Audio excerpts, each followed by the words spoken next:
نماز بھی اللہ کے لیے، میری قربانی بھی اللہ کے لیے، میری جان بھی اللہ کے لیے ہے، میرا مال بھی اللہ کے لیے ہے، وَمَحْيَايَ وَمَمَاتِي، اور میرا جینا بھی اللہ کے لیے ہے، میرا مرنا بھی اللہ تعالیٰ کے لیے ہے۔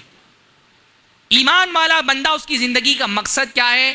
اللہ تعالیٰ نے فرمایا ایمان والے بندے کی زندگی کا مقصد یہ کہ اس کی زندگی اللہ تعالیٰ کے لیے ہوتی ہے، اس نے اپنے آپ کو اللہ تعالیٰ کے لیے وقف کر دیا ہوتا ہے۔ ایمان والے بندے کی زندگی کا ایک ہی مقصد ہوتا ہے، اپنے رب کو پا لینا، اپنے رب تک پہنچ جانا، اس کی خوشنودی حاصل کر لینا، اس کو خوش کر دینا، یہی اس کی زندگی کا سب سے بڑا مقصد ہے۔ وہ اسی لیے جی رہا ہوتا ہے۔ زندگی اس کے لیے ایک سفر ہے اور اس سفر کی منزل اس کا رب ہے۔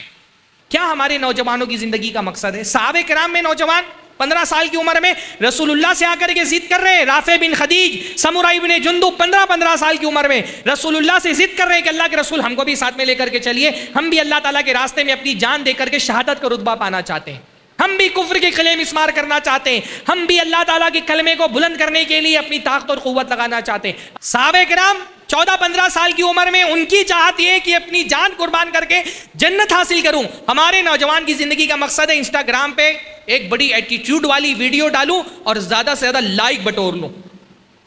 یہ صحابہ تھے، ان کی زندگی کا مقصد جنت حاصل کرنا تھا۔ تو جب جنت حاصل کرنا مقصد تھا تو جنت کے لیے جو قربانی دین نے ان سے مانگی انہوں نے دی۔ جب جان کی قربانی مانگی جان کی قربانی دی، جب مال کی قربانی مانگی مال کی قربانی دی، جب جنت کے لیے اپنی آرزوؤں کو اپنی خواہشات کو قربان کرنا پڑا قربان کیا۔ جب دین نے جس چیز کا تقاضا کیا اللہ تعالیٰ کے راستے میں وہ دیا۔ اگر جنت ہمارا بھی ٹارگیٹ ہے تو ہم کو بھی وہی زندگی گزارنی پڑے گی، صحابہ والی زندگی۔ وَقُلْ جَاءَ الْحَقُّ وَزَهَقَ الْبَاطِلُ إِنَّ الْبَاطِلَ كَانَ زَهُوقًا۔ الحمدللہ رب العالمین والصلاة والسلام علی نبینا محمد وعلی آلہ وصحبہ اجمعین ومن تبعہم بإحسان إلی یوم الدین۔ اعوذ باللہ السمیع العلیم من الشیطان الرجیم من حمزہ ونفخہ ونفثہ، بسم اللہ الرحمن الرحیم، تبارک الذی بیدہ الملک وہو علی کل شیء قدیر، الذی خلق الموت والحیاة لیبلوکم ایکم احسن عملا وہو العزیز الغفور۔ سب سے پہلے ہر طرح کی حمد و ثنا، تعریف و توصیف، بزرگی، برتری، کبریائی، بڑائی اللہ رب العزت کے لیے لائق اور زیبا ہے، جس کی خوبیاں بے شمار ہیں، جس کے کمالات ان گنت ہیں، جس کی صفتوں کا احاطہ نہیں کیا جا سکتا، جس کی تعریف کا حق ادا نہیں کیا جا سکتا۔ اللہ تعالیٰ کے بے شمار کمالات اور اللہ تعالیٰ کی لاتعداد صفات میں سے اللہ تعالیٰ کی ایک بڑی ہی پیاری صفت ہے کہ اللہ تعالیٰ الحکیم ہے۔ الحکیم کا مطلب یہ ہوتا ہے کہ اللہ تعالیٰ حکمت والا ہے،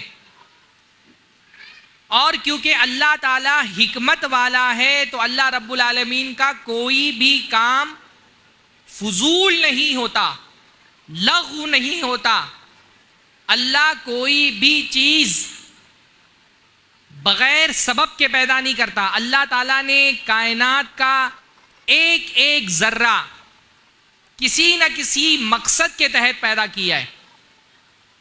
حکیم کون ہوتا ہے؟ آپ دنیا میں کسی صحیح سالم دماغ والے شخص کے بارے میں بھی یہ توقع نہیں کرتے کہ کوئی سلیم العقل آدمی جس کا دماغ صحیح سلامت ہو وہ کوئی ایسا کام کرے جس کا کوئی سبب نہ ہو، جس سے کوئی فائدہ حاصل نہ ہو۔ اللہ تعالیٰ الحکیم ہے۔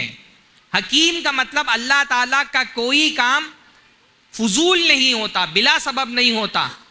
ایک ایک ذرہ اگر کائنات میں اللہ نے پیدا کیا ہے، ایک مکھی بھی اللہ تعالیٰ نے اگر کائنات میں پیدا کی ہے، تو اس مکھی کی پیدائش کے پیچھے بھی کوئی مقصد ہے، کوئی سبب ہے. کائنات کا کوئی ذرہ بھی اللہ تعالیٰ نے بغیر مقصد کے پیدا نہیں کیا. اللہ تعالیٰ نے قرآن مجید میں کافروں کی علامت یہ بیان فرمائی کہ وہ یہ سمجھتے کہ کائنات اپنے آپ بنا دی گئی ہے، بغیر کسی سبب کے بنا دی گئی ہے، باطل پیدا کر دی گئی ہے. اللہ تعالیٰ نے یہ سوچ کافروں کی بتائی. اللہ فرمایا ذالک ظن الذین کفروا، جو کفر کرنے والے ہیں وہ یہ گمان کرتے ہیں کہ کائنات ایسے ہی پیدا کر دی گئی ہے، انسان ایسے ہی پیدا کر دیا گیا ہے، پیدا ہوا، کھایا پیا اور مر گیا. ایمان والوں کی سوچ، ایمان والوں کا عقیدہ، قرآن مجید میں اللہ تعالیٰ نے کیا بیان فرمایا؟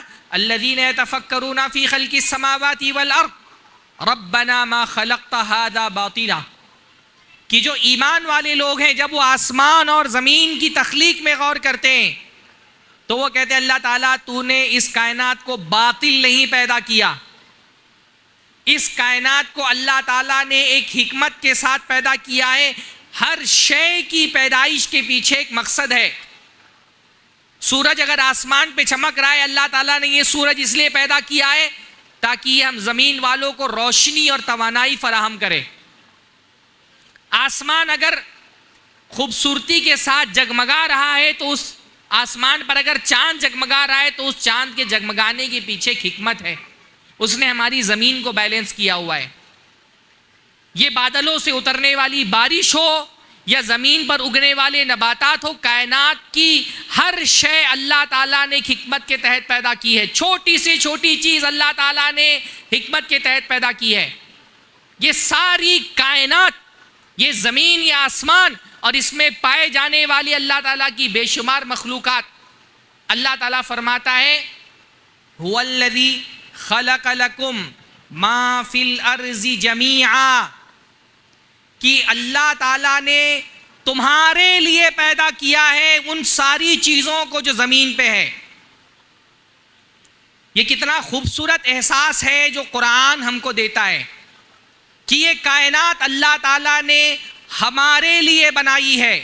خلق لکم، اللہ تعالیٰ نے یہ کائنات، یہ زمین، اس میں پائے جانے والی اللہ تعالیٰ کی بے شمار مخلوقات، اس میں پائے جانے والے جاندار، اس میں پائے جانے والی بے جان چیزیں، اللہ رب العالمین فرما رہا ہے خلق لکم، یہ چیزیں اللہ تعالیٰ نے تمہارے لیے بنائی ہیں.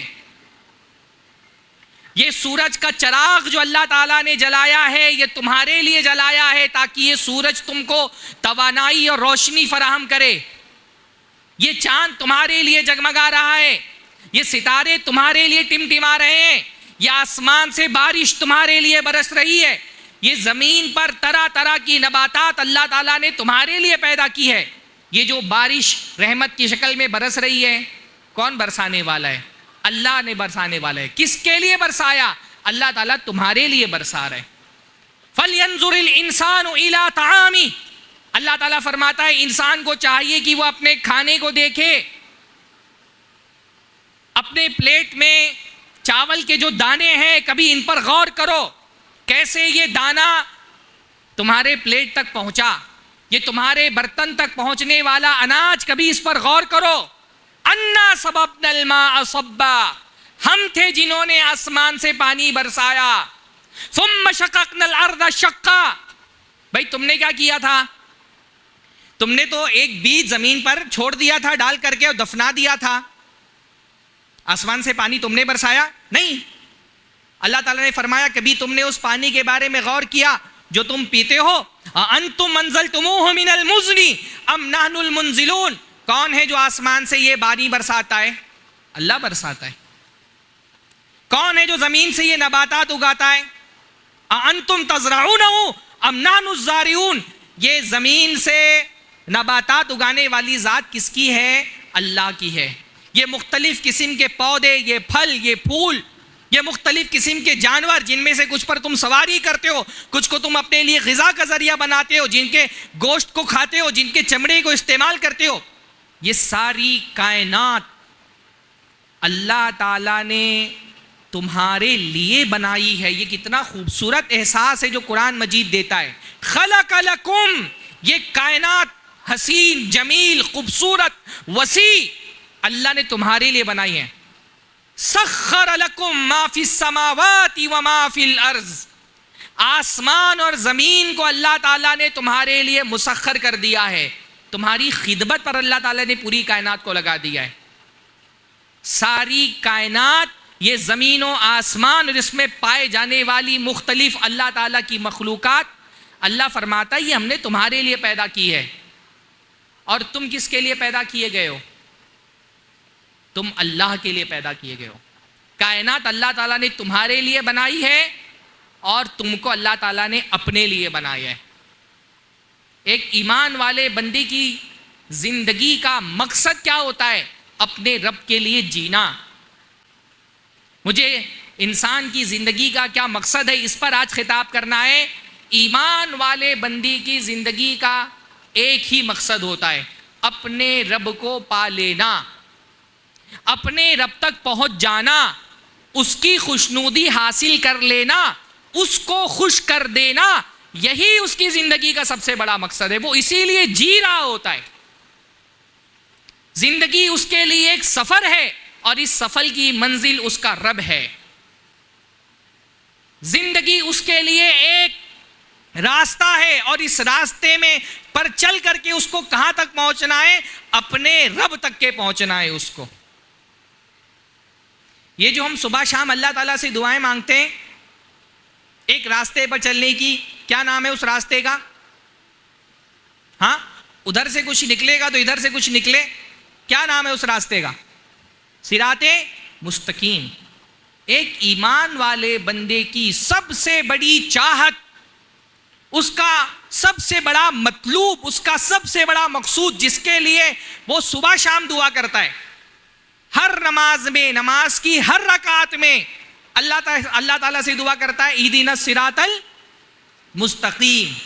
فرض نماز میں، نفلی نمازوں میں، کسوف کی نماز میں، خسوف کی نماز میں، استسقاء کی نماز میں، اہل حدیث ہے تو الحمدللہ جنازے کی نماز میں بھی اللہ تعالیٰ سے دعا کیا کرتا ہے؟ اللہ تعالیٰ مجھ کو صراط مستقیم پر چلا، صراط مستقیم کی ہدایت عطا فرما۔ یہ جو سورہ فاتحہ ہے نا، سورہ فاتحہ میں جو مدعے کی بات بندے کو اللہ تعالیٰ سے کرنی ہے وہ کیا ہے؟ اصل مدعا بندے کا کیا ہے؟ اہدنا الصراط المستقیم۔ سورہ فاتحہ اصلاً کیا ہے؟ ایک دعا ہے۔ اسی لیے تو جب سورہ فاتحہ ختم ہوتی تو آپ کیا کہتے ہیں؟ آمین، اللہ قبول فرما۔ سورہ فاتحہ ایک دعا ہے، کس بات کی دعا؟ صراط مستقیم پر چلنے کی دعا۔ سورہ فاتحہ میں بندہ اللہ سے کیا مانگتا ہے؟ کہ اللہ مجھ کو صراط مستقیم دکھا اور اس پر چلنے کی توفیق عطا فرما۔ اہدنا الصراط المستقیم سے پہلے جو کچھ بھی ہے وہ وسیلے سے کے باب سے ہے۔ بندہ جب نماز میں کھڑا ہوتا ہے اس کو اصلاً اللہ سے کیا مانگنا ہے؟ کہ اللہ مجھے صراط مستقیم پر چلا۔ لیکن اللہ سے مانگنے کا طریقہ یہ ہے کہ اللہ سے کچھ مانگو تو پہلے اس کو کچھ دو۔ پر ہم غریب، فقیر، محتاج، ہم اللہ کو کیا دے سکتے ہیں؟ تو اللہ کو پہلے ہم اس کی صفتوں کا، اس کی عظمتوں کا حوالہ دیتے ہیں، وسیلہ لگاتے ہیں، اللہ کی تعریف کرتے ہیں خوب۔ اللہ سے مانگنے کا اسلوب یہ کہ پہلے اللہ کی خوب تعریفیں کرو۔ الحمدللہ رب العالمین الرحمن الرحیم مالک یوم الدین۔ پہلے بندہ اللہ تعالیٰ کے ناموں کا، اس کی عظمتوں کا وسیلہ لگاتا ہے۔ پھر بندہ کہتا ہے ایاک نعبد و ایاک نستعین، اللہ ہم تیری ہی عبادت کرنے والے ہیں، تجھی سے مدد طلب کرنے والے ہیں۔ اپنے عقیدے کا، اپنے ایمان کا، اپنی عبادت کا، اپنی وفاداری کا حوالہ بندہ اللہ کو دیتا ہے۔ پھر بندہ مدعے کی بات پر آتا ہے۔ یہ سارا جو وسیلہ لگایا یہ کیوں لگایا؟ کیونکہ بندے کو اللہ سے کچھ مانگنا ہے۔ کیا مانگنا ہے اللہ سے؟ اہدنا الصراط المستقیم، اللہ تعالیٰ مجھ کو صراط مستقیم پر چلاتا رہے۔ یہ صراط مستقیم پر چلنا یہ بندے کی اتنی بڑی چاہت کیوں ہے؟ کہ ہر نماز میں، نماز کی ہر رکعت میں آ کر کے اللہ تعالیٰ سے کہہ رہا ہے اللہ مجھے صراط مستقیم پر چلا، اللہ مجھے صراط مستقیم پر چلا۔ صراط مستقیم پر چلنا کیوں چاہتا ہے بندہ؟ آخر صراط مستقیم لے کر کے کہاں جا رہی ہے، کہاں پہنچنا ہے اس کو؟ اس راستے پر چلنا اس وجہ سے ہے کیونکہ اس راستے کی منزل اللہ ہے۔ ان ربی علی صراط مستقیم، میں صراط مستقیم پر چلنے کے لیے ایسا بیتاب کیوں ہوں؟ کیونکہ میرا رب صراط مستقیم پر ہے۔ یہ وہ راستہ ہے جو مجھ کو میرے رب تک پہنچانے والا ہے۔ یہی ایمان والے بندے کی زندگی کا سب سے بڑا مطلوب ہے کہ مجھے میرے رب تک پہنچنا ہے، اور واحد راستہ جو مجھے رب تک پہنچا سکتا ہے وہ یہی ہے، صراط مستقیم۔ اس لیے بندہ ہر قدم پہ ڈرا ہوا ہے کہ کہیں میرے قدم اس راستے سے ڈگمگا نہ جائے، کہیں میں بہک نہ جاؤں، شیطان نے جو جال ڈال کر کے رکھے اس راستے پر کہیں میرے قدم پھسل نہ جائے، میں شیطان کی کسی فتنے کا شکار نہ ہو جاؤں۔ ایک قدم اس راستے پہ آگے بڑھاتا ہے، اللہ سے دعا کرتا ہے اہدنا الصراط المستقیم، اللہ میں نے ایک قدم بڑھا دیا ہے، اگلے قدم تک مجھے سلامت رکھنا، کیونکہ مجھے اللہ تعالیٰ تک پہنچنا ہے۔ ایمان والے بندے کی زندگی کا مقصد اللہ ہے، وہ اللہ تعالیٰ کے لیے جیتا ہے۔ بعض اہل علم نے نا، امام ابن القیم نے، امام ابن تیمیہ نے بھی بعض مقامات پر توحید کی ایک بڑی پیاری قسم بیان کی ہے، التوحید فی القصد والطلب، قصد اور طلب میں توحید۔ قصد کا مطلب کیا ہوتا ہے؟ کسی چیز کا ارادہ کرنا، طلب کا مطلب کسی چیز کی چاہت کرنا۔ تو دنیا میں ایمان والے بندے کا مقصود اصلی، مطلوب اصلی اللہ تعالیٰ کی ذات ہے۔ اس کی زندگی کا سب سے بڑا مقصد یہ ہے کہ میں ایسی زندگی گزاروں کہ اپنے رب کو پا لوں، اپنے رب کو پا لینا، یہی اس کی زندگی کا سب سے بڑا مقصد ہے۔ دنیا میں بہت سارے لوگ الگ الگ مقاصد کے تحت زندگیاں گزارتے ہیں۔ اللہ نے فرمایا لِكُلِّ وِجْهَةٌ هُوَ مُوَلِّيهَا، دنیا میں ہر انسان کا کوئی نہ کوئی قبلہ ہے جس کی طرف اس نے چہرہ کیا ہوا ہے۔ الگ الگ لوگ الگ الگ مطلوب چیزوں کے لیے، الگ الگ چیزوں کے لیے زندگی گزارتے ہیں۔ دنیا دار آدمی کی زندگی کا مقصد دنیا ہے، کھیلنے کودنے والے لوگوں کی زندگی کا مقصد کھیلنا کودنا ہے۔ بہت سارے آرٹسٹ قسم کے لوگ ہوتے ہیں، ان کی زندگی ان کے آرٹ کے لیے وقف ہوتی ہے۔ ہر انسان کوئی نہ کوئی ایم، ایک ٹارگٹ زندگی میں رکھ کر کے اسی کے لیے اپنی زندگی کو وقف کر دیتا ہے۔ بہت سارے دیکھیں گے آپ موسیقار ہیں، ان کی زندگی کا مقصد صبح شام گانا بجانا، وہی اس کے لیے ان کی زندگی وقف ہوتی ہے۔ بہت سارے کھیل کود کرنے والے، ان کی صبح شام دن رات ان کی ساری مشغولیات، ان کے فکر اور سوچ کا سارا محور صرف ان کے گیم تک کے محدود ہوتا ہے۔ وہ صبح شام اسی کے بارے میں بات کر رہے ہیں اور اسی کے لیے اپنی زندگی وقف کر کے رکھی ہوئی ہے۔ آپ کھلاڑیوں کو دیکھیں جو ہندوستان میں الگ الگ اسپورٹ سے وابستہ ہیں، ہر آدمی کی زندگی کا مقصد ہے۔ بہت سارے مشرک ہیں، بت پرست ہیں، انہوں نے اپنی زندگی اپنے بتوں کو خوش کرنے کے لیے وقف کی ہوئی ہے۔ لِكُلِّ وِجْهَةٌ هُوَ مُوَلِّيهَا، ہر آدمی نے اپنا ایک قبلہ بنایا ہوا ہے، اپنی زندگی کا ایک ٹارگٹ طے کر دیا ہے اور اس ٹارگٹ کے لیے اپنے آپ کو وقف کر دیتا ہے۔ وہ ایمان والے بندے کی زندگی کا ٹارگٹ کیا ہے؟ اللہ۔ انی وجہت وجہی للذی فطر السماوات والارض حنیفا۔ یہ ہم جب قرآن کی آیت ہے، جب ہم عید الاضحیٰ کے موقع پر ہاتھ میں چھری اٹھا کر کے جانور کو گراتے ہیں تو اللہ تعالیٰ کے حضور میں دعا پڑھتے ہیں نا، کیا کہتے ہیں ہم؟ انی وجہت وجہی للذی فطر السماوات والارض، میں نے اپنا چہرہ مکمل طور پہ اللہ تعالیٰ کی طرف کر لیا ہے جو آسمان اور زمین کا خالق ہے۔ آدمی کا چہرہ کہاں ہوتا ہے؟ جہاں اس کی منزل ہوتی، ادھر سے کچھ آ نہیں رہا ہے تو ادھر سے نکلنا مشکل ہو رہا ہے۔ ہاں بھائی، آپ کو جس طرف جانا ہوتا ہے آپ اسی طرف چہرہ کرتے ہیں نا۔ ہاں، آدمی کا چہرہ کہاں ہوتا ہے؟ جو اس کا مقصود ہوتا ہے، جو اس کا مطلوب ہوتا ہے، انسان کا چہرہ بھی وہی ہوتا ہے۔ یہ قربانی کے موقع پہ جب ہم جانور گراتے ہیں تو ہاتھ میں چھری لے کر کے کیا کہتے ہیں؟ انی وجہت وجہی للذی فطر السماوات والارض، میں نے اپنا چہرہ اللہ کی طرف کر دیا ہے جو آسمان اور زمین کو پیدا کرنے والا ہے۔ یہ ایمان والا، یہ جانور تو ایک علامت ہے صرف جو ہم نے اللہ تعالیٰ کے سامنے گرایا ہے، یہ علامت ہے اس بات کی کہ آج میں جانور ذبح کر رہا ہوں، یہ جیسے جانور اللہ کے لیے ذبح کر رہا ہوں، اصل حقیقت یہ ہے کہ یہ جانور نہیں، میں خود اپنی جان اللہ کے لیے قربان کرنے کو تیار ہوں۔ اسی لیے بندہ کیا کہتا ہے؟ ان صلاتی و، بولیے بھائی، ان صلاتی و نسکی و محیایا و مماتی للہ رب العالمین، میری نماز بھی اللہ کے لیے، میری قربانی بھی اللہ کے لیے۔ اور نماز اور قربانی تو دو علامتیں ہیں، نماز جسمانی عبادت ہے اور قربانی مالی عبادت ہے۔ میری جان بھی اللہ کے لیے ہے، میرا مال بھی اللہ کے لیے ہے۔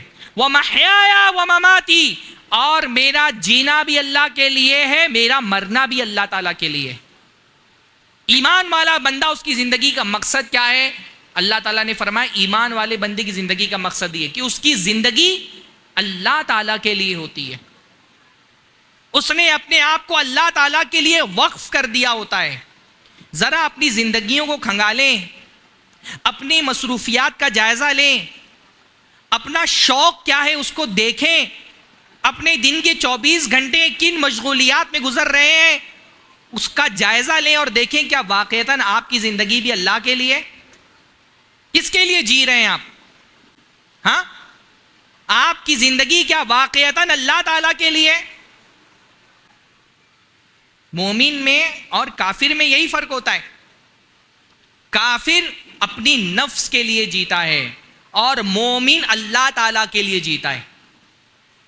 کافر کی زندگی کا مقصد اس کی خواہشات، اس کی آرزویں، اس کی تمنائیں، یہی اس کی زندگی کا مقصد ہے۔ دنیا میں کافر کیوں جی رہا ہے؟ کھانے کے لیے جی رہا ہے، اپنی آرزوؤں کی تکمیل کے لیے جی رہا ہے۔ اس کی زندگی کا مقصد صرف اپنے نفس کے تقاضوں کو پورا کرنا، اپنے ڈیزائرز کو فلفل کرنا، اپنی نفس کو فیڈ کرتا رہنا، یہی اس کی زندگی کا مقصد ہے۔ اسی لیے کافر کا اصلی معبود اس کی نفس ہے، کافر کا معبود اس کی نفس ہے۔ اللہ تعالیٰ نے فرمایا ارأیت من اتخذ الہہ ہواہ، اللہ کے نبی کیا آپ نے دیکھا اس شخص کو جس نے اپنی نفس کو اپنا معبود بنایا ہوا ہے؟ کافر کے بارے میں اللہ نے فرمایا کہ کافر نے اپنی نفس کو اپنا معبود بنا لیا ہے۔ کیوں؟ کیا نفس کوئی ایسی چیز ہے کہ اس کو سامنے رکھ کر کے کافر اس کی آرتی اتارتا ہے، اس کی پوجا کرتا ہے، اس کے سامنے سر جھکاتا ہے؟ نہیں، یہ جو اللہ تعالیٰ نے کہا کہ کافر نے اپنی نفس کو اپنا معبود بنایا ہے، کیونکہ جو عابد ہوتا ہے وہ اپنی زندگی اپنے معبود کے لیے وقف کر دیتا ہے۔ کافر نے اپنی زندگی اپنے نفس کے لیے وقف کر دی ہے۔ معبود وہ ہوتا ہے جس کی بندہ عبادت بھی کرتا ہے اور اطاعت بھی کرتا ہے، عبادت خاصہ بھی اور اطاعت مطلقہ بھی۔ کافر نے اللہ کو چھوڑ کر کے نفس کو معبود بنایا ہے، یعنی وہ اپنی نفس کی اطاعت میں زندگی گزارتا ہے، اس کی چاہتیں، اس کی آرزویں، یہی اس کا معبود ہے۔ اس کی زندگی کا مقصد بس اپنے نفس کی تقاضوں کو اور لذتوں کو پورا کرنا ہے، یہی اس کی زندگی کا مقصد ہے۔ اللہ تعالیٰ نے اس لیے قرآن مجید میں کافروں کے بارے میں کیا فرمایا؟ الذین کفروا یتمتعون ویأکلون کما تأکل الانعام، کہ جن لوگوں نے کفر کیا وہ دنیا میں کیوں جی رہے ہیں؟ کافروں کی زندگی کا مقصد کیا ہے؟ یتمتعون، دنیا کی لذتوں سے لطف اندوز ہونا، یہی ان کی زندگی کا مقصد ہے۔ کافر دنیا میں کیوں جی رہا ہے؟ اپنی پیٹ کی ضرورت پوری ہو جائے، اپنی شرمگاہ کے تقاضے پورے ہو جائیں، بس دنیا میں وہ مزے لینے کے لیے جی رہا ہے۔ کافر کی زندگی کا مقصد کیا ہے؟ مزے لینا دنیا کی زندگی سے، یہاں کی لذتوں سے لطف اندوز ہونا۔ وَيَأْكُلُونَ كَمَا تَأْكُلُ الْأَنْعَامُ، اور کافر ایسے کھاتا ہے جیسے جانور کھاتا ہے، جانوروں کی طرح کھاتا ہے۔ جیسے جانور کی زندگی میں کوئی ڈیوائن پرپز نہیں ہوتا، کوئی اعلیٰ مقصد نہیں ہوتا، جانور کی زندگی کا مقصد صرف کھانا ہے، اسی طرح سے کافر کی زندگی کا مقصد صرف کھانا ہے۔ اپنی زندگی پہ غور کریں، کہیں ہماری زندگی بھی تو جانوروں کی زندگی کی طرح نہیں ہے کہ ہمارا پورا ٹارگٹ دنیا کمانا ہے۔ اگر ہمارا ٹارگٹ صرف دنیا کمانا اور اپنی نفس کی لذتوں کو پورا کر لینا ہے تو ہماری زندگی میں اور ایک کافر کی زندگی میں اور ایک جانور کی زندگی میں کوئی فرق نہیں ہے۔ اگر ہماری زندگی کا مقصد بھی ہے کہ زیادہ سے زیادہ مال بٹور لو، زیادہ سے زیادہ جائیداد بنا لو، اپنی شہوتوں کی تسکین کر لو، بال بچے پیدا کرو اور مر جاؤ، اگر یہی زندگی کا مقصد ہے تو یہ زندگی تو جانور کی زندگی ہے، کافر کی زندگی بھی ایسی ہے۔ اللہ تعالیٰ نے فرمایا کافر بھی اسی لیے جیتا ہے، یا کلون کما تاکل الانعام، جانوروں کی طرح کھاتا ہے۔ ایمان والا بندہ بھی کھاتا ہے، کھاتا تو ایمان والا بندہ بھی وہی ہے جو کافر کھا رہا ہے، پر ایمان والا بندہ جینے کے لیے کھاتا ہے، کھانے کے لیے نہیں جیتا۔ کافر کی زندگی میں اور مومن کی زندگی میں یہ فرق ہوتا ہے، مومن کھانے کے لیے ہی کافر کھانے کے لیے ہی جی رہا ہے، اس کی زندگی کا مقصد کھانا ہے، اس کی روٹی اس کا معبود ہے، وہ روٹی کا پجاری ہے۔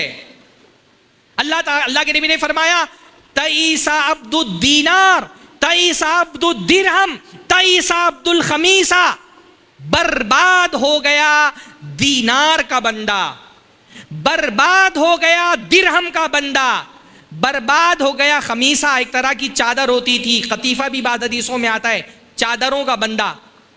یہ دینار کا بندہ کس کو کہا اللہ کے نبی صلی اللہ علیہ وسلم نے؟ جس کی زندگی کا مقصد بس دینار کمانا ہے، اس کا مطلوب صرف دینار اور درہم ہے۔ اللہ کے نبی نے فرمایا دینار کا بندہ ہلاک ہو گیا، درہم کا بندہ ہلاک ہو گیا، خمیسہ کا بندہ ہلاک ہو گیا۔ یہ کن لوگوں کو اللہ کے نبی نے کہا کہ یہ دینار کے بندے؟ کیا کافر دینار سامنے رکھ کر کے اس کی پوجا کرتے تھے؟ نہیں، لیکن انسان کا معبود ہی اس کی زندگی کا مقصد ہوتا ہے۔ جس نے پیسہ کمانے کو ہی زندگی کا مقصد بنا لیا، گویا کہ پیسہ اس کا معبود ہے۔ ہم اپنی زندگیوں میں غور کریں، کہیں ہماری زندگی بھی کافروں کی طرح تو نہیں ہے جن کی زندگی کا معبود اللہ نہیں بلکہ پیسہ ہے۔ جو رزق کے لیے جیتے ہیں وہ کافر ہیں، اور جو رزاق کے لیے جیتے ہیں وہ مومن ہیں۔ ہم کو اپنی زندگیوں میں غور کرنا چاہیے، ہماری زندگی رزاق کے لیے ہے یا رزق کے لیے ہے؟ کماتا تو مومن بھی ہے اور کماتا کافر بھی ہے۔ شریعت ہم سے یہ نہیں کہہ رہی پیسہ کماؤ مت، شریعت کہہ رہی ہے دنیا کماؤ، وَلَا تَنْسَ نَصِيبَكَ مِنَ الدُّنْيَا، دنیا میں اللہ تعالیٰ نے جو تمہارا حصہ رکھا ہے اس کو بھولو مت، دنیا کماؤ، پر دنیا کمانے کو زندگی کا مقصد مت بنا لو۔ کھانا کھاؤ، لیکن کھانا تمہاری زندگی کی ضرورت ہونی چاہیے، زندگی کا مقصد نہیں ہونا چاہیے۔ ہمارا دین الحمدللہ رہبانیت والا دین نہیں ہے جو ہم سے یہ تقاضا کرتا ہو کہ دنیا کو تیاگ دو، سنیاس لے لو، جوگی بن جاؤ، دل میں خواہشوں کو مار کر کے جا کر کے کسی پہاڑی کی چوٹی پر عبادت میں لگ جاؤ۔ ہمارا دین الحمدللہ ہم سے یہ تقاضا نہیں کرتا۔ ہمارا دین کہتا ہے دنیا کماؤ، پر دنیا کو زندگی کی ضرورت سمجھ کر کے کماؤ، اس کو زندگی کا مقصد مت بننے دو۔ پیسہ کماؤ، پر پیسے کو اپنے جیب میں رکھو، اپنے دل میں مت بساؤ۔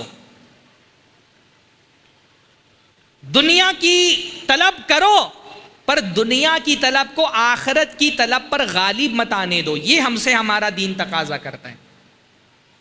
یہ جو مادہ پرستی کا دور ہے، اس مادہ پرستی کی دور میں سب سے بڑا پرابلم یہی ہے کہ دنیا ہمارے دماغوں پر، ہمارے ذہنوں پر، ہمارے دلوں پر ایسی حاوی ہو چکی ہے کہ اس کے پیچھے ہم آخرت کو بھول چکے ہیں۔ اپنی نفس کے تقاضوں کے پیچھے ہم اپنے معبود کو بھلا چکے ہیں، یہ پرابلم ہے۔ قرآن مجید میں حدیثوں کے اندر کہیں پہ بھی متقی بندے کی علامت یہ نہیں بیان کی گئی کہ وہ دنیا نہیں کماتا ہے، دنیا کماتا ہے، پر دنیا کے پیچھے اللہ کو نہیں بھولتا۔ اللہ ہم سے دنیا کمانے سے ہم کو نہیں روک رہا، ہم کو اس بات سے روکا گیا کہ دنیا کے چکر میں آخرت کو مت بھول جاؤ۔ رجال لا تلہیہم تجارۃ ولا بیع عن ذکر اللہ. اللہ نے اپنے ایمان والے بندوں کی علامت یہ نہیں بیان کی وہ دنیا نہیں کماتے، دنیا کماتے ہیں، پر اللہ تعالیٰ نے فرمایا یہ اللہ کے نیک بندے وہ ہیں جن کو تجارت اور کاروبار اللہ تعالیٰ کے ذکر سے غافل نہیں کرتا، نمازوں سے غافل نہیں ہو جاتے کاروبار کے چکر میں، اللہ نے جو حقوق مال کے اندر رکھے زکوٰۃ کے ان سے غافل نہیں ہوتے. مال کماؤ پر مال کو آخرت پر ترجیح مت دو. کلا بل توسرون الحیات الدنیا. تمہارا پرابلم یہ نہیں کہ تم دنیا کی زندگی کو چاہتے ہو، پرابلم یہ ہے کہ دنیا کی زندگی کو آخرت پر ترجیح دیتے ہو. کلا بل تحبون العاجلہ وتذرون الآخرہ. پرابلم یہ نہیں ہے کہ تم دنیا سے محبت کرتے ہو، پرابلم یہ ہے کہ دنیا کے چکر میں تم آخرت کو چھوڑ دیتے ہو. دنیا کماؤ پر یہ یاد رکھو تمہارا مقصد، اصل مقصد دنیا کے اندر رہ کر کیا ہے؟ اپنی آخرت کی زندگی کو سنوارنا. یہ تمہاری زندگی کا اصل مقصد ہے. اصلی کامیاب کون ہے؟ اس مادہ پرستانہ دور میں کامیابی کا تصور ایسا بگاڑ دیا گیا ہے ذہنوں میں کہ ہمارے ذہن میں جب بھی کامیابی کی بات آتی ہے تو ہم کامیابی کو دنیا کی نعمتوں سے، یہاں کے مال و دولت سے جوڑ کر کے دیکھتے ہیں. قرآن مجید ہم کو کامیاب آدمی کا تصور کیا دیتا ہے؟ قرآن مجید فرماتا ہے کامیاب آدمی کون ہے؟ فَمَنْ زُحْزِحَ عَنِ النَّارِ وَأُدْخِلَ الْجَنَّةَ فَقَدْ فَازَ. جو جہنم سے بچا لیا گیا اور جنت میں داخل کر دیا گیا، حقیقت میں وہ ہے جو کامیاب ہے. قد افلح المؤمنون. کامیابی کس میں ہے؟ کامیابی ایمان لانے والوں میں کامیاب وہ ہے جو ایمان لے آیا، نیک عمل کیا، اپنے آپ کو دنیا میں رہ کر کے گناہوں سے بچا لے گیا، وہ کامیاب ہے. ہم نے کامیابی کا تصور، میں آج کل دیکھ رہا ہوں یوٹیوب پہ الگ الگ موٹیویشنل اسپیکرز ہوں یا جو موٹیویشن پر کتابیں لکھی جاتی ہیں، کوئی بھی کتاب اٹھا کر کے دیکھو تو موٹیویشن کا مطلب یہ ہو گیا ہے کہ دنیا کمانے کے لیے لوگوں کو موٹیویٹ کیا جائے. اور جتنے موٹیویشنل اسپیکر کو سنو وہ جب کسی کامیاب آدمی کی مثال بیان کرتے ہیں تو ان کے نزدیک کامیابی کا معیار کیا ہے؟ جس نے دنیا میں زیادہ پیسہ کمایا. ہر موٹیویشنل اسپیکر مثال کے طور پہ کن شخصیتوں کو پیش کر رہا ہے کہ ان کے جیسا تم کو بننا ہے؟ Bill Gates, Elon Musk, Adani, Ambani. ان سارے لوگوں میں کامن کیا ہے؟ کہ انہوں نے دنیا میں پیسہ زیادہ کمایا ہے. دنیا کما کر کے، یعنی ارننگ، بائنگ، کنزیومنگ، تین چیزیں ہیں جن کے گرد انسان کا پورا ذہن. زیادہ سے زیادہ پیسہ کماؤ، کیوں؟ تاکہ زیادہ سے زیادہ سامان خرید سکو، قیمتی سے قیمتی چیز کنزیوم اور استعمال کر سکو. جتنی قیمتی چیز آپ استعمال کر رہے ہیں دنیا کی نظر میں اتنی ہی آپ کامیاب ہیں. ہماری کامیابی کا اندازہ ہمارے زیر استعمال چیزوں سے لگایا جاتا ہے. آپ کامیاب ہے کہ نہیں کامیاب ہے؟ اگر دنیا کو یہ دیکھنا ہے کہ آپ کامیاب ہے کہ نہیں کامیاب ہے، آپ کا دین نہیں دیکھا جا رہا، آپ کے اخلاق نہیں دیکھے جا رہے، لوگوں کے درمیان آپ خدمت خلق کتنی کر رہے ہیں یہ نہیں دیکھا جا رہا. آپ کامیاب ہے یا ناکام ہے اس کے لیے دیکھا جا رہا ہے آپ چیزیں کون سی استعمال کر رہے ہیں. آپ کا گھر کتنا بڑا ہے، آپ کا بنگلہ کتنا خوبصورت ہے، آپ کی گاڑی کتنی قیمتی ہے، آپ کے ہاتھ میں کون سے برانڈ کا موبائل ہے. اس سے طے ہو رہا ہے کہ دنیا میں آپ کامیاب ہے کہ نہیں کامیاب ہے. کامیابی کا یہ کانسیپٹ اس مادہ پرستانہ اور کیپٹلسٹ دنیا نے ایسا ہمارے دماغوں میں بنا دیا ہے کہ ہم بھی جب کامیاب ہونے کے بارے میں بات کرتے ہیں ہمارا ذہن اسی طرف جاتا ہے. زیادہ پیسہ کمانا کامیابی ہے، زیادہ مہنگی چیزیں خرید کر کے استعمال کر لینا کامیابی ہے. ہمارا دین اس کو کامیابی نہیں تصور کرتا ہے. ہمارا دین کامیابی کی اس بات کو بتاتا ہے کہ بندہ دنیا میں رہ کر کے ایسی زندگی گزار لے کہ اس کا رب اس سے خوش ہو جائے. یہ اصل کامیابی ہے. اپنی نفس کی لذتوں کو، اپنے نفس کو دنیا کی لذتوں سے لطف اندوز کر لینا یہ کامیابی نہیں ہے، بلکہ اپنی نفس کو لذتوں کے پیچھے بھاگنے سے روک لینا، کنٹرول کر لینا، یہ اصل کامیابی ہے. اپنی نفس کو آزاد چھوڑ دینا کہ وہ یہاں وہاں منہ مارتے رہے، یہ کامیابی نہیں ہے. اللہ تعالیٰ نے قرآن مجید میں فرمایا فَأَمَّا مَنْ طَغَى وَآثَرَ الْحَيَاةَ الدُّنْيَا فَإِنَّ الْجَحِيمَ هِيَ الْمَأْوَى وَأَمَّا مَنْ خَافَ مَقَامَ رَبِّهِ وَنَهَى النَّفْسَ عَنِ الْهَوَى فَإِنَّ الْجَنَّةَ هِيَ الْمَأْوَى کہ جو اللہ کے سامنے کھڑا ہونے سے ڈرتا رہا اور اپنی نفس کو کنٹرول کر لے گیا، یہ کامیابی ہے۔ ہمارا دین ہم کو یہ تصور دیتا ہے کہ نفس کو شہوتوں سے بچا لینے والے، آرزوؤں سے روک لینے والے، نفس پر لگام لگا لینے والے لوگ کامیاب ہیں۔ دنیا ہم کو یہ تصور دیتی ہے جو اپنی نفس کو زیادہ سے زیادہ فیڈ کر لے گیا، اپنے نفس کے تقاضوں کو پورا کر لا گیا، وہی اصل میں کامیاب شخص ہے۔ کامیابی یہ ہے کہ ہم یہ دنیا میں ایسی زندگی گزاریں، ایمان کی، عمل کی، دعوت کی، خدمت خلق کی، کہ اللہ تعالیٰ کے حضور میں پہنچے تو اللہ تعالیٰ ہم کو اپنی جنت دے دے۔ جنت بہت مہنگی چیز ہے۔ اللہ کے نبی صلی اللہ علیہ وسلم نے فرمایا الا ان سلعۃ اللہ غالیہ، جان لو کہ اللہ تعالیٰ کا سامان بہت مہنگا ہے۔ جنت اگر اللہ تعالیٰ کی چاہیے تو دنیا میں اپنی نفس کو مارنا پڑے گا، اپنی آرزوؤں کو قربان کرنا پڑے گا، اپنی خواہشات کو اللہ تعالیٰ کے حضور میں تیاگ دینا پڑے گا، تب اللہ تعالیٰ کی جنت ملے گی۔ صحابہ کرام کی زندگیاں آپ دیکھیں نا، صحابہ کی زندگیاں ایسی تھی، جب انہوں نے اللہ کے نبی صلی اللہ علیہ وسلم کے ہاتھ پر اسلام کی بیعت کی، لا الہ الا اللہ محمد الرسول اللہ کا کلمہ پڑھا، انہوں نے اپنی زندگیاں اللہ تعالیٰ کے لیے وقف کر دی۔ ہم زبان سے کہتے ہیں محیایا و مماتی للہ رب العالمین، میرا جینا میرا مرنا اللہ کے لیے ہے۔ صحابہ کرام نے عملاً یہ دکھایا کہ ان کا جینا اور مرنا اللہ کے لیے تھا۔ واقعتاً صحابہ جیتے اللہ کے لیے تھے اور اللہ کے لیے زندگی قربان کرنے کا موقع مل جائے یہ ان کا سب سے بڑا شوق تھا۔ ان کی چاہت تھی کہ یہ زندگی جو اللہ تعالیٰ نے دی ہے یہ اللہ تعالیٰ کے دین میں، اللہ تعالیٰ کے راستے میں قربان کرنے کا موقع مل جائے۔ من المؤمنین رجال صدقوا ما عاہدوا اللہ علیہ فمنہم من قضی نحبہ ومنہم من ینتظر، ایمان والے بندے ایسے جو اللہ سے انہوں نے وعدہ کیا تھا اس کو سچ کر دکھایا۔ تو کچھ لوگوں نے تو اپنی جان اللہ کے لیے قربان کر دی، جو قربان نہیں بھی کر پائے انتظار کرتے رہے، موقع کی تلاش میں رہے کہ کب موقع ملے اور اپنی جانیں اللہ تعالیٰ کے لیے قربان کر دیں۔ اللہ کے نبی صلی اللہ علیہ وسلم کے صحابہ آپ دیکھیں، چھوٹے چھوٹے صحابہ، بڑے بڑے صحابہ، سب کی زندگی یہ مقصد ہوتا تھا اللہ کے راستے میں اپنی جان قربان کرنے کا موقع ملے، دعائیں کرتے تھے اللہ تعالیٰ سے۔ حضرت عبادہ ابن صامت جب مقوقس کے دربار میں گئے، انہوں نے کہا ہم میں سے کوئی شخص بھی جب اپنا گھر بار چھوڑ کر کے جہاد کے لیے نکلتا ہے، اللہ کی قسم ہم دوبارہ چاہتے نہیں کہ اپنے گھر والوں کا چہرہ دیکھنا پڑے ہم کو۔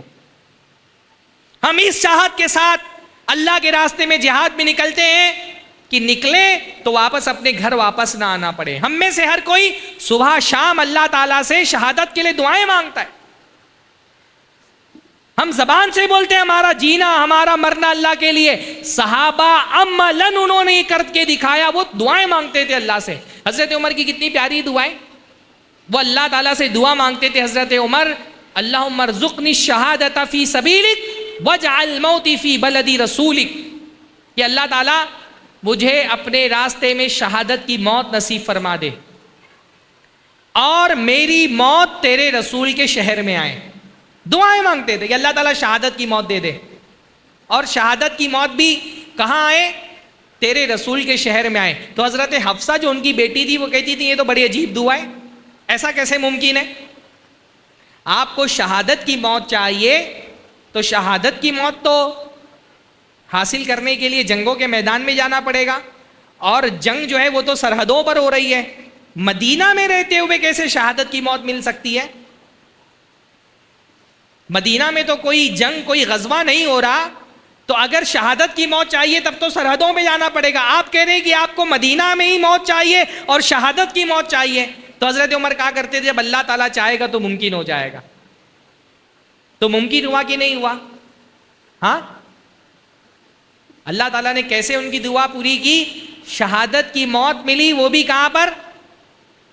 اللہ کے نبی کے شہر میں، مدینہ میں، مسجد نبوی میں ہی ان پر حملہ ہوا۔ یہ صحابہ تھے، ان کی چاہت تھی کہ اللہ تعالیٰ کے راستے میں جان دینے کا موقع ان کو مل جائے۔ چھوٹے چھوٹے صحابہ، یعنی اللہ کے نبی کے ایک صحابی ہیں حضرت حارثہ بن سراقہ رضی اللہ تعالیٰ عنہ۔ حارثہ بن سراقہ 14 سال کی عمر، بعض سیرت نگاروں نے لکھا ہے کہ غلامن صغیرہ، شارحین حدیث سے لکھا ہے صحیح بخاری وغیرہ کی شرح میں کہ چھوٹے لڑکے تھے، نوجوان بھی نہیں لکھا، غلامن لکھا کہ چھوٹے لڑکے تھے۔ بعض سیرت نگاروں نے کہا 14 سال کی عمر ان کی تھی۔ 14 سال کی عمر کے ایک صحابی جب بدر کے میدان میں اللہ کے رسول صلی اللہ علیہ وسلم گئے لڑنے کے لیے مشرکین سے، اللہ کے نبی کے ساتھ ہو لیے۔ 14 سال کی عمر میں بدر میں پہنچے۔ اللہ کے نبی صلی اللہ علیہ وسلم جب اپنی مجاہدوں کی صفیں درست کی، دیکھا 14 سال کا ایک لڑکا بھی ساتھ میں، وہ بھی اللہ کے نبی کے صحابہ میں ساتھ آ گیا ہے کہ اللہ کے نبی میں بھی آپ کے ساتھ جنگ لڑوں گا، میں بھی اسلام کا کلمہ بلند کروں گا، میں بھی کفر کے قلعے مسمار کروں گا، مجھے بھی آپ مجاہدوں کی صف میں کھڑا کریں۔ اللہ کے نبی دیکھا اتنا چھوٹا لڑکا، یہ تو ابھی اس لائق نہیں ہوا ہے کہ یہ دوسری طرف عتبہ، شیبہ، ربیہ، ابو جہل جیسے سورما، ان کا کیا مقابلہ کر سکے گا یہ 14-15 سال کا لڑکا؟ تو کہا نہیں، تم ابھی جنگ کے لیے ایلیجیبل نہیں ہو۔ ان کو ہٹا دیا اور ایک پہاڑی پر لے جا کر کے ان کو بٹھا دیا، کہا یہاں بیٹھو اور جنگ کا نظارہ کرو۔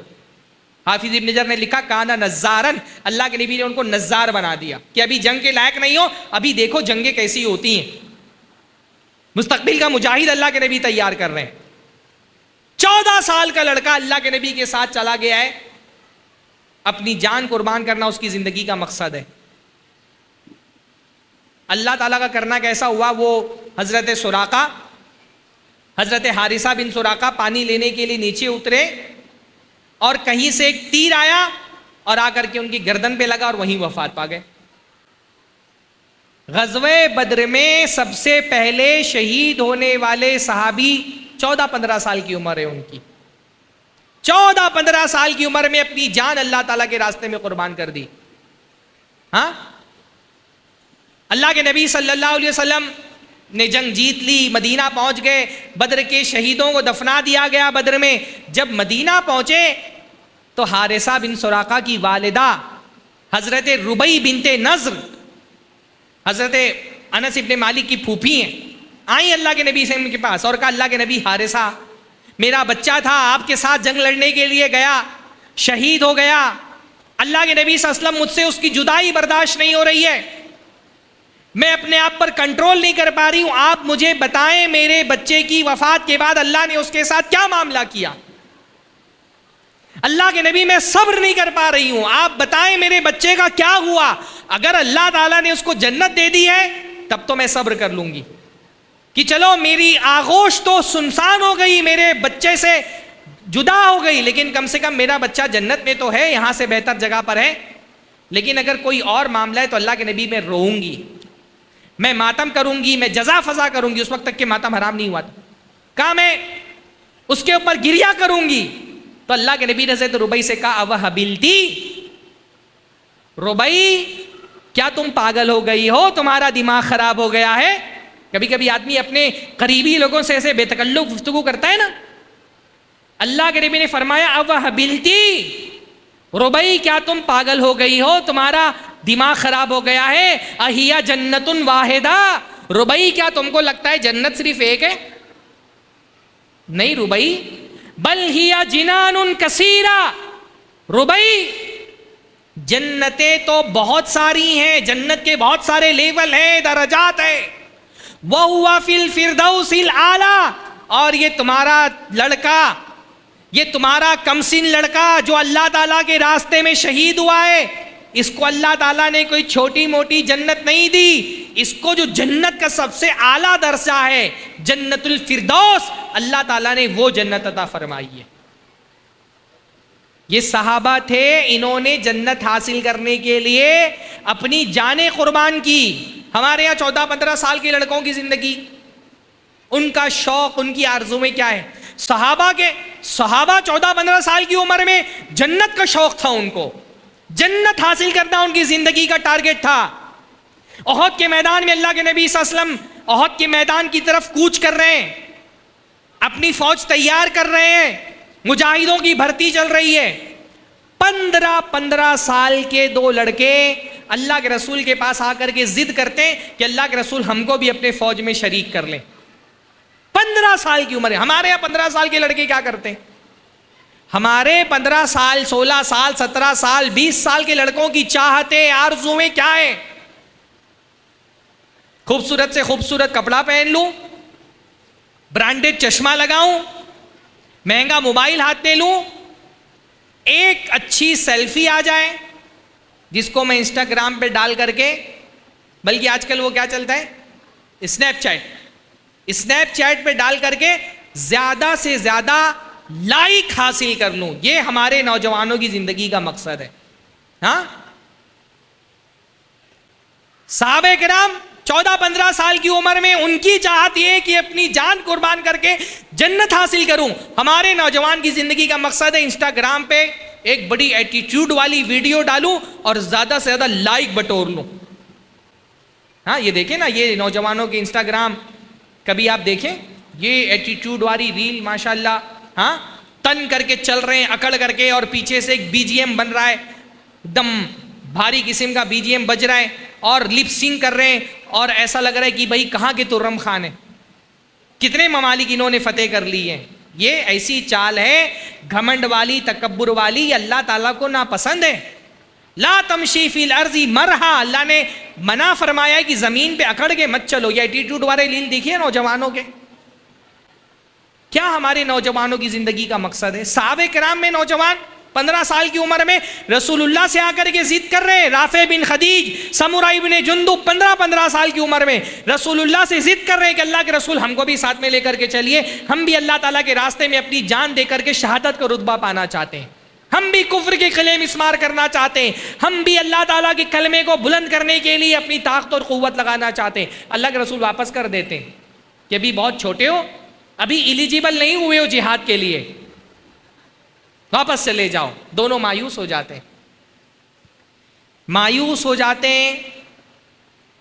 حضرت رافع جاتے ہیں اپنے والد کے پاس اور اپنے والد سے کہتے ہیں کہ آپ چل کر کے رسول اللہ کے پاس میرے حق میں سفارش کر دیں اور رسول اللہ کو بتائیں کہ گرچہ میں عمر میں چھوٹا ہوں لیکن تیر اندازی بڑی اچھی کر لیتا ہوں۔ یہ شوق تھا صحابہ کا، اپنے والد سے جا کر کے سفارش کروا رہے ہیں اور والد جا کر کے رسول اللہ سے سفارش کر رہے ہیں۔ حضرت رافع کے والد اللہ کے رسول سے آ کر کے کہتے ہیں اللہ کے رسول رافع کو اپنے ساتھ لے لیجئے، یہ تیر اندازی بہت اچھی کرتا ہے۔ بعض روایتوں میں آتا ہے یرمی کما یرمی الشیوخ، یہ تو تجربہ کار لوگوں کی طرح تیر اندازی کرتا ہے، اس کو اپنے ساتھ لے لیجئے۔ حضرت رافع کہتے ہیں جب اللہ کے رسول میرے ابا اللہ کے رسول سے سفارش کر رہے تھے تو میں نے اپنی انگلیوں کے بر میں کھڑا ہو گیا، ایڑیاں اٹھا کر کے، کہ اللہ کے رسول مجھے دیکھے تو کہیں کم قد والا سوچ کر کے ریجیکٹ نہ کر دے، تو میں اپنی انگلیوں کے بل کھڑا ہو گیا ایڑیاں اٹھا کر کے۔ تو جب والد صاحب نے سفارش کی تو رسول اللہ نے، بعض روایتوں میں آتا ہے کہ تیر چلا کر کے بھی دکھا اور دیکھا کہ واقعتاً اچھے تیر انداز ہے، تو رافع کو اپنی فوج میں شریک کر لیا۔ باپ اپنے بیٹے کو جنگ میں لے جانے کے لیے رسول اللہ سے سفارش کر رہا ہے۔ ہم اپنے بچے کو مسجد نہیں بھیج پا رہے، اللہ کے رسول کے زمانے میں باپ اپنے 15 سال کے بچے کو جنگ کے میدان میں بھیج رہا ہے جہاں سے کوئی گارنٹی نہیں کہ زندہ واپس آ گیا وہیں وفات پا جائے گا۔ حضرت رافع کو اللہ کے نبی شریک کر لیتے، حضرت سمورہ کو پتا چلتا ہے، حضرت سمورہ ابن جندب آتے اللہ کے رسول کے پاس اور اللہ کے رسول سے کہتے ہیں اللہ کے رسول آپ نے رافع کو اپنے ساتھ شریک کر لیا ہے اور مجھے آپ نے ریجیکٹ کر دیا، حالانکہ میں تو رافع کو کشتی میں پچھاڑ دیتا ہوں، مجھ سے ہار جاتا ہے، وہ مجھ سے ہار جاتا ہے، آپ نے اس کو اپنے ساتھ لے لیا اور مجھے واپس کر دیا۔ اللہ کے رسول نے کہا ایسی بات ہے، چلو کشتی لڑ کر کے دکھاؤ۔ دونوں کو کشتی لڑائی لائیو اللہ کے رسول نے، اور واقعتاً حضرت سمورہ نے حضرت رافع کو بچھاڑ دیا، ہرا دیا، تو اللہ کے رسول نے حضرت سمورہ سے کہا چلو تم بھی چلو ساتھ میں۔ یہ صحابہ تھے، یہ ان کی زندگی کا مقصد تھا، یہ ٹارگٹ تھا، اپنی جان اللہ تعالیٰ کے لیے قربان کر دینا۔ ہم سے ہماری نیند اللہ تعالیٰ کے لیے قربان نہیں ہوتی ہے، جان کیا قربان کرتے ہیں ہم، باتیں ہم سے کوئی بڑی بڑی کرا لے۔ اس پوری مجلس میں کتنے لوگ ہیں جنہوں نے آج فجر کی نماز جماعت سے ٹائم پر پڑھی ہے؟ نعرے لگوا لینا، بڑی بڑی باتیں کر لینا آسان ہے۔ صحابہ یہ وہ لوگ تھے۔ ایک صحابی اللہ کے نبی کی حضرت عمرو ابن جموح، بزرگ ہو گئے ہیں، پیر ٹوٹے ہوئے ہیں، شدید العرج حدیث کے اندر آتا ہے کہ انتہائی لنگڑے تھے، مطلب ایسا نہیں کہ صرف بھچک کے چل رہے ہیں، بالکل لنگڑے تھے، بہت انتہا درجے کا لنگڑا پن تھا، چل نہیں پاتے تھے صحیح سے۔ حضرت عمرو ابن جموح، ایک جنگ کا موقع آیا تو انہوں نے اپنے بچوں سے ضد کر لی، تین نوجوان بچے ہیں، انہی کا ایک بچہ تھا جس نے ابو جہل کو قتل کیا تھا، تین بچے ہیں ان کے، جوان، تندرست، توانا، جنگ کا موقع ہے، بچوں سے ضد کر رہے ہیں کہ میں بھی اللہ کے رسول کے ساتھ جہاد میں شریک ہوں گا اور لڑوں گا۔ بچے کہتے ہیں ابا آپ معذور ہیں، ہینڈی کیپ ہیں، ہم آپ کے جوان لڑکے ہیں نا آپ کی طرف سے لڑنے کے لیے، آپ گھر پہ بیٹھے آرام کریں۔ کہا نہیں، میں بھی جنگ میں شرکت کروں گا، میں بھی جہاد کے لیے چلوں گا۔ ضد کرتے، بچے تیار نہیں ہوتے تو اللہ کے رسول کے پاس پہنچ جاتے ہیں کہ اللہ کے رسول میں جہاد میں جانا چاہتا ہوں، میرے بچے اجازت نہیں دے رہے۔ اللہ کے رسول سمجھاتے ہیں کہ تم معذور ہو، اور معذوروں کو اللہ تعالیٰ نے آزاد رکھا ہے، رخصت دی ہے، لیس علی الاعمى حرج ولا علی الاعرج حرج ولا علی المریض حرج۔ کوئی اندھا آدمی ہے، کوئی بیمار آدمی ہے، کوئی لنگڑا انسان ہے، اگر وہ جہاد میں شرکت نہ کرے تو اللہ کی طرف سے کوئی پکڑ نہیں ہے، گھر پہ بیٹھو آرام کرو، تمہارے بچے ہیں تمہاری طرف سے جنگ کے لیے تیار ہے۔ کہا نہیں اللہ کے رسول، میں تو یہ چاہتا ہوں کہ اپنی اس لنگڑی ٹانگ کے ساتھ جنت میں چلا جاؤں۔ ضد کرتے اللہ کے رسول سے، اجازت مانگتے ہیں، اللہ کے رسول بچوں سے کہتے ہیں جانے دو، ہو سکتا ہے اللہ نے ان کی قسمت میں شہادت لکھی ہو۔ پیر نہیں ہے، پیر سلامت نہیں ہے، لنگڑے ہیں، اور اللہ تعالیٰ کے راستے میں جہاد کے لیے بیتاب ہیں، جنگ لڑنے کے لیے جا رہے ہیں۔ ہم الحمدللہ ہم میں سب لوگ ماشاءاللہ صحیح سلامت پیر والے ہیں، ہم مسجد تک نہیں جا پا رہے۔ صحابی اپنے لنگڑے پیر کے ساتھ جنت جانے کے لیے جنگ کے میدان میں جانے کو تیار ہے۔ ہم کو ابھی کسی جنگ کے میدان میں نہیں جانا ہے، ہم کو جنت جانے کے لیے مسجد کا رخ کرنا ہے، مسجد جانے کو تیار نہیں ہے۔ جاتے ہیں، شہادت پا جاتے ہیں۔ بعض روایتوں میں آتا ہے، میں تحقیق نہیں کر سکا، کہ اللہ نے فرمایا کہ میں نے دیکھا کہ عمرو ابن جموح اپنی لنگڑی ٹانگ کے ساتھ جنت میں داخل ہو گئے۔ یہ صحابہ تھے، ان کی زندگی کا مقصد جنت حاصل کرنا تھا۔ تو جب جنت حاصل کرنا مقصد تھا تو جنت کے لیے جو قربانی دین نے ان سے مانگی انہوں نے دی۔ جب جان کی قربانی مانگی جان کی قربانی دی، جب مال کی قربانی مانگی مال کی قربانی دی، جب جنت کے لیے اپنی آرزوؤں کو اپنی خواہشات کو قربان کرنا پڑا قربان کیا۔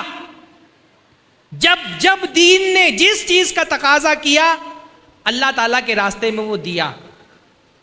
اگر جنت ہمارا بھی ٹارگیٹ ہے تو ہم کو بھی وہی زندگی گزارنی پڑے گی، صحابہ والی زندگی۔ علم کے لیے کتنی قربانیاں دیں صحابہ کرام نے۔ حضرت ابو ہریرہ رضی اللہ تعالیٰ عنہ جوان تھے، ہٹے کٹے، توانا، تندرست تھے، دنیا کی راستے کھلے ہوئے تھے، کاروبار کرتے، تجارت کرتے، خوب مال و دولت جمع کر سکتے تھے، پر انہوں نے دنیا حاصل کرنا اپنی زندگی کا مقصد نہیں بنایا۔ انہوں نے زندگی کا ٹارگٹ رکھا علم حاصل کرنا۔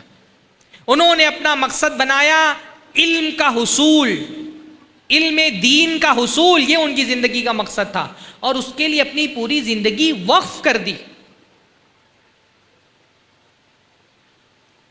مسجد نبوی میں ہی رہتے، اصحاب صفہ میں شامل تھے، صبح شام مصروفیت ہی تھی، رسول اللہ کو دیکھو، رسول اللہ کو سنو، ایک ایک بات اللہ کے نبی کی زبان سے نکلنے والی نوٹ کرو، یاد کرو، محفوظ کرو. دنیا کمانے کا ٹائم نہیں تھا ان کے پاس. دنیا کو ایسا چھوڑ دیا تھا کہ کھانے کے لیے کھانا تک میسر نہیں تھا. کئی دن بھوکے رہتے تھے، حتیٰ کہ بھوک کی وجہ سے غشی طاری ہو جاتی، زمین پر تڑپنے لگتے. دیکھنے والوں کو لگتا کہ ابو ہریرہ کو مرگی آئی ہے، پر وہ مرگی نہیں ہوتی، وہ بھوک کی تکلیف ہوتی. وہ بھوک کی تکلیف ہوتی، برداشت نہیں کر پاتے تھے. بھوک چاہتے تو دنیا کما سکتے تھے، پر انہوں نے دنیا کی نعمتوں پر علم دین کی نعمت کو ترجیح دی. اس لیے آج جب اللہ کے رسول کا نام آتا ہے، اکثر اللہ کے رسول کے نام سے پہلے حضرت ابو ہریرہ کا نام ہم پڑھتے ہیں. ان ابی ہریرہ رضی اللہ تعالیٰ عنہ. یہ جو مقام ملا یہ ایسے نہیں ملا، اس کے لیے قربانیاں دینی پڑی. فرماتے ہیں کہ ایک مرتبہ بھوک سے میری حالت خراب تھی، پر باغیرت تھے، منہ کھول کر کے کسی سے مانگتے بھی نہیں تھے. ہاں، لا یسألون الناس الحافا، چمٹ کر کے کسی سے مانگتے نہیں تھے. تو حضرت ابو بکر کے پاس گئے، قرآن کی ایک آیت لے کر کے.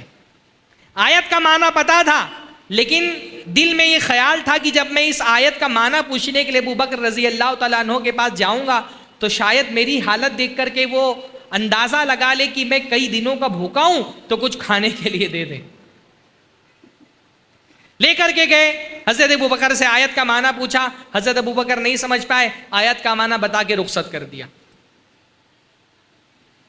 پھر حضرت عمر کے پاس گئے، آیت لے کر کے کہا اس کا معنی مجھے بتا دے. مقصد یہ تھا کہ شاید میری حالت دیکھ کر کے میری بھوک کا اندازہ لگا لے. حضرت عمر بھی اندازہ نہیں لگا پائے، آیت کا معنی بتا کر کے رخصت کر دیا.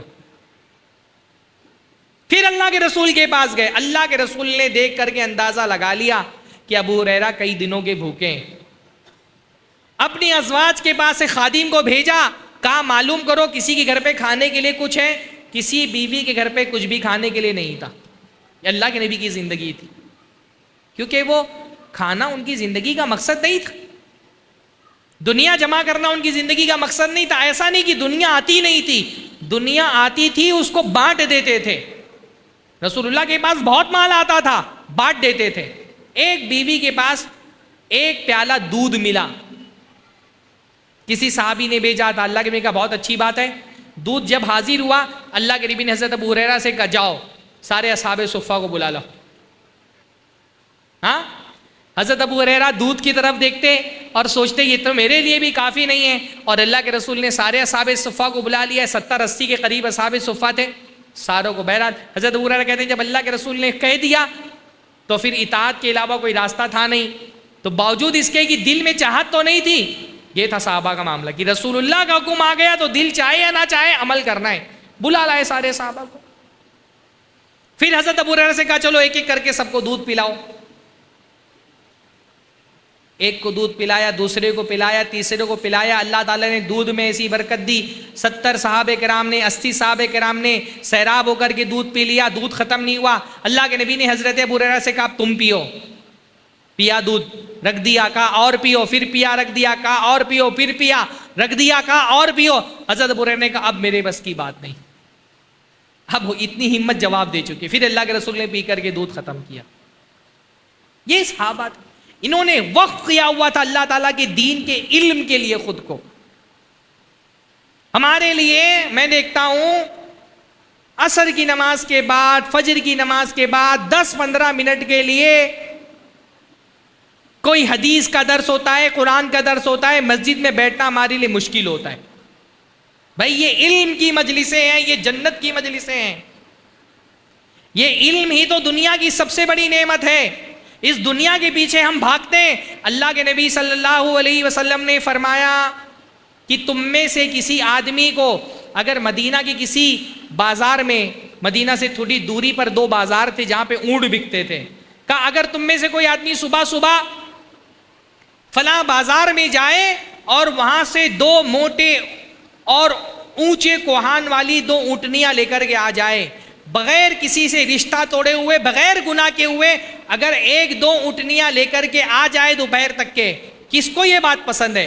صحابہ نے کہا کس کو نہیں پسند ہوگا اللہ کے نبی صلی اللہ علیہ وسلم. ہاں، کہ صبح کو جائے اور اچھی خاصی 2 اونٹنیاں لے کر کے دوپہر تک کے واپس لوٹ آئے؟ کس کو یہ بات پسند نہیں ہوگی؟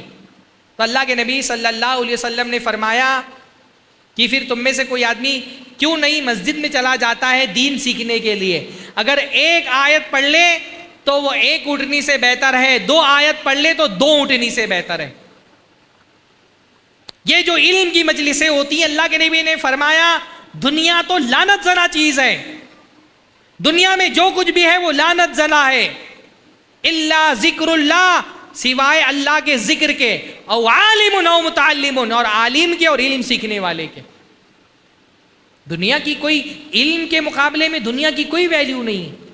یہ جو ہماری زندگی گزر رہی ہے، بس دنیا حاصل کرو، پیسہ بناؤ، جائیداد بناؤ، دنیا ایسی حاوی ہے کہ جو علم بھی حاصل کر رہے ہیں صرف دنیا کے لیے، یعلمون ظاہرا من الحیات الدنیا، سیکھنا بھی ہے تو دنیا کو سیکھنا ہے، علم حاصل بھی کرنا ہے تو دنیا کے بارے میں علم حاصل کرنا ہے۔ یہ سوچ لعنت زدہ سوچ ہے کہ بس دنیا کے پیچھے پڑے رہو، یہ ایک مصیبت ہے، ایک لعنت زدہ سوچ ہے۔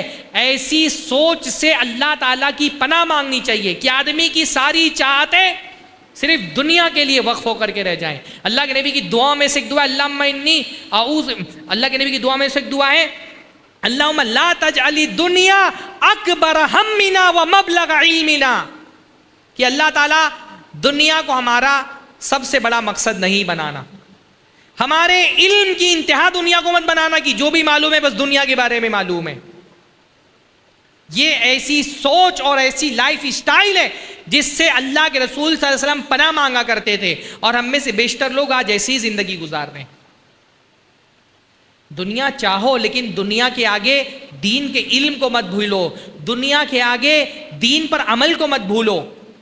دنیا چاہو لیکن دنیا کی حیثیت عمل کے مقابلے میں کتنی ہے؟ اللہ کے رسول نے فرمایا رکعت الفجر خیر من الدنیا وما فیہا، 2 رکعت فجر کی نماز، اور وہ بھی کون سی نماز؟ فرض نہیں، جو سنت ہم فرض سے پہلے ادا کرتے ہیں، جو اللہ کے نبی سب سے ہلکی نماز پڑھتے تھے۔ اللہ کے نبی نے فرمایا 2 رکعت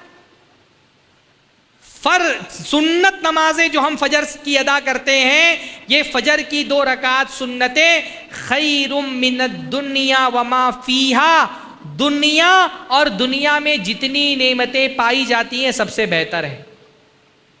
پوری دنیا کی نعمتوں کو ترازو کے ایک پلڑے میں رکھ دیں اور 2 رکعت سنتوں کو ترازو کے دوسرے پلڑے میں رکھ دیں تو یہ 2 رکعت سنتیں پوری دنیا کی نعمتوں پہ غالب آ جائیں گی۔ یہ دنیا کی حیثیت ہے جس کے پیچھے ہم بھاگ رہے ہیں، جس کی محبت نے ہم کو اندھا بہرا کر دیا ہے۔ دنیا کماؤ پر دنیا کمانے کے چکر میں اللہ تعالیٰ کو مت بھولو۔ ہاں، اللہ تعالیٰ نے اسی لیے قرآن مجید میں فرمایا نا قل ان کان آباؤکم وابناؤکم واخوانکم وازواجکم وعشیرتکم واموال اقترفتموها وتجارۃ تخشون کسادها ومساکن ترضونها، کہ یہ تمہارے باپ دادا، تمہارے بھائی بندو، تمہارے خاندان اور قبیلے کے لوگ، رشتہ دار، تمہارے بچے، تمہاری بیویاں، جو مال تم کماتے ہو، جس کاروبار میں تم کو مندی سے ڈر لگتا ہے، جن گھروں کے اندر تم رہتے ہو، ان سے محبت منع نہیں ہے، ان سے محبت کرو، ان کو چاہو، لیکن اگر ان کی محبت اللہ کی محبت پر غالب آ گئی ہے تو انتظار کرو اللہ تعالیٰ کے عذاب کا۔ ذرا اپنے دلوں کو ٹٹولیں، غور کریں کہ کہیں دنیا کی محبت اللہ تعالیٰ کی محبت پر غالب تو نہیں آ گئی۔ دنیا میں یہی امتحان ہے کہ دنیا کو اللہ تعالیٰ نے زینت کی جگہ بنائی ہے، پر یہ زینت اللہ تعالیٰ کی محبت پر غالب نہیں آنی چاہیے۔ اللہ تعالیٰ یہی تو امتحان دنیا میں لے رہا ہے۔ دنیا کی زندگی میں یہی امتحان ہے۔ دنیا کو چاہو، بھائی نیند کی محبت بہت اچھی چیز ہے، اللہ تعالیٰ سونے سے منع نہیں کرتا ہے، لیکن نیند کی محبت اگر اللہ کی محبت پر غالب آ جائے تو یہ نیند ہمارے لیے عذاب ہے، یہ نیند ہمارے لیے عذاب ہے۔ اللہ تعالیٰ ایسے ہی بندے کو آزماتا ہے۔ کسی بھی محبت کا امتحان کب ہوتا ہے؟ جب وہ محبت دوسری محبت سے ٹکراتی ہے۔ ہم میں سے کون سا مسلمان ہے جو یہ کہے گا کہ اللہ تعالیٰ سے زیادہ مجھ کو میری نیند محبوب ہے؟ زبان سے کوئی بولے گا؟ زبان سے تو کوئی نہیں بولے گا نا، پر اللہ تعالیٰ دعووں سے جنت نہیں دیتا ہے، اللہ تعالیٰ آزماتا ہے کہ نیند آپ کو زیادہ محبوب ہے یا اللہ تعالیٰ زیادہ محبوب ہے. اور یہ آزمائش کب ہوتی ہے؟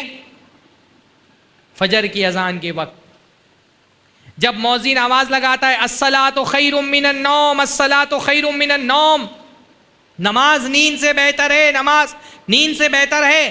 اللہ تعالیٰ آپ کو مسجد کی طرف بلا رہا ہے اور نیند آپ سے بستر نہیں چھڑوانا چاہ رہی. اب دو محبتوں میں ٹکراؤ ہو گیا، ایک طرف اللہ کی محبت مسجد کی طرف بلا رہی ہے، ایک طرف نیند کی محبت کہہ رہی ہے یہ نرم گرم بستر مت چھوڑو. اگر میں اللہ کی محبت میں اپنا بستر چھوڑ کر کے مسجد نہیں پہنچ پا رہا تو سچ بات یہ ہے کہ مجھے اللہ سے نہیں اپنی نیند سے محبت ہے.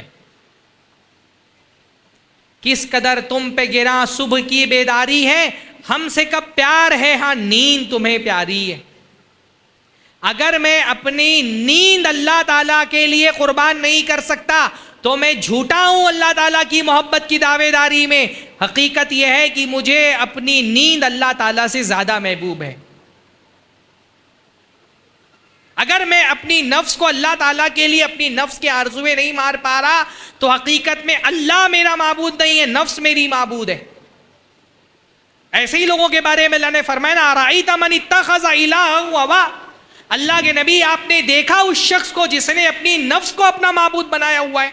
انسان اپنے معبود کو کبھی نہ نہیں بولتا، جس نے اپنی نفس کو معبود بنایا وہ اپنی نفس کو نہ نہیں بولتا. اللہ کو نہ بول دیتا ہے، اپنی نفس کو نہ نہیں بولتا. اگر اللہ کے حکم کے آگے ہم اپنی نفس کو نہ نہیں بول پا رہے تو پھر ہم انہی لوگوں میں سے جن کے بارے میں اللہ نے فرمایا ارأیت من اتخذ الہہ ہوا، یہ کافروں والی زندگی ہے جس نے اپنی نفس کو اپنا معبود بنایا ہے. پھر ہم ان لوگوں میں سے جن کے بارے میں اللہ نے فرمایا کلا بل تحبون العاجلہ وتذرون الآخرہ، کہ تم وہ لوگ ہو جن کو عاجلہ جلدی مل جانے والی دنیا تو محبوب ہے اور آخرت کو بھول جاتے ہیں. پھر ہم ان لوگوں میں سے جن کے بارے میں اللہ تعالیٰ نے فرمایا فَأَمَّا مَنْ طَغَىٰ وَآثَرَ الْحَيَاةَ الدُّنْيَا فَإِنَّ الْجَحِيمَ هِيَ الْمَأْوَىٰ، کہ جنہوں نے سرکشی کی اور دنیا کی زندگی کو ترجیح دی جہنم ان کا ٹھکانہ ہے. ہم ان لوگوں میں سے جن کے بارے میں اللہ نے فرمایا بل تؤثرون الحیات الدنیا والآخرۃ خیر وابقیٰ، کہ تم دنیا کی زندگی کو ترجیح دیتے ہو، آخرت تمہارے لیے بہتر ہے. ہم کو یہ فیصلہ کرنا ہے اپنی زندگی اور اپنی چاہتوں کو دیکھ کر کے کہ ہم اپنے نفس کے فرما بردار ہیں یا اللہ تعالیٰ کے فرما بردار ہیں. اللہ تعالیٰ ہم کو اپنی فرما برداری میں زندگی گزارنے کی توفیق نصیب فرمائے. وآخر دعوانا الحمدللہ رب العالمین، والسلام علیکم ورحمۃ اللہ وبرکاتہ.